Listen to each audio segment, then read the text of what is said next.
इस बीच एक और बड़ी खबर बता दें, जहां बांकीपुर उपचुनाव के नतीजों पर अखिलेश यादव का बयान, बीजेपी ने बिना बेईमानी चुनाव करवाया है और बीजेपी ने बिल्कुल फेयर चुनाव कराया। खुदरंगी जैसा चुनाव नहीं लड़ी बीजेपी, देखना चाहते थे ईमानदारी से कितने वोट।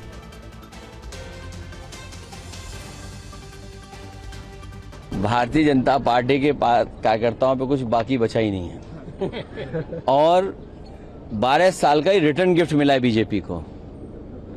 बीजेपी अगर कुंदरकी की तरह चुनाव लड़ती या बंगाल की तरह चुनाव लड़ती, बीजेपी फोर्स को लगा देती और जैसे चुनाव लड़ते हैं बीजेपी के लोग, तो बीजेपी की हार नहीं होती। ये आपको हमको समझने की बात है। उन्होंने बिना पुलिस प्रशासन को लगा के, बिना बेईमानी किए, बिना ईवीएम पे कुछ घोटाला किए देखना चाहते थे कि कितनी नाराजगी है उन्हें। इसलिए धोखे में मत रखो आप भी, और ना हम धोखे में हैं। ये हार नहीं है, उन्होंने अपना तय किया है कि बिना बेईमानी के जनता कितना वोट देगी।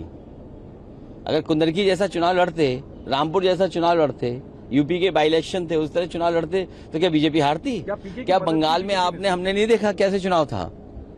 मैं सवाल मदद की सर बीजेपी ने नहीं देखिए, ये अपने शब्द मुझे मत कहिए। मैं आपसे कह रहा हूं कि बीजेपी को समझने की जरूरत है। बीजेपी ने बिल्कुल फेयर चुनाव कराया इस बार। पुलिस प्रशासन नहीं लगाया। जिस तरीके से उन्होंने कुंदरकी चुनाव में, मीरापुर के चुनाव में, रामपुर के बाई इलेक्शन के चुनाव में या अन्य जो बाई इलेक्शन यूपी के हुए थे, जो बेईमानी की थी वो नहीं की। और जिस तरह बंगाल में उन्होंने फोर्स लगाया था, वो फोर्स नहीं लगाया। क्या आपने फोर्स देखा? वैसे कुंदरकी जैसा फोर्स देखा आपने? तो समझ लो आप, तो वो चेक कर रहे थे कि कितनी जनता में नाराजगी है। जब आम चुनाव आएगा तो वो अपना फोर्स लगा देंगे।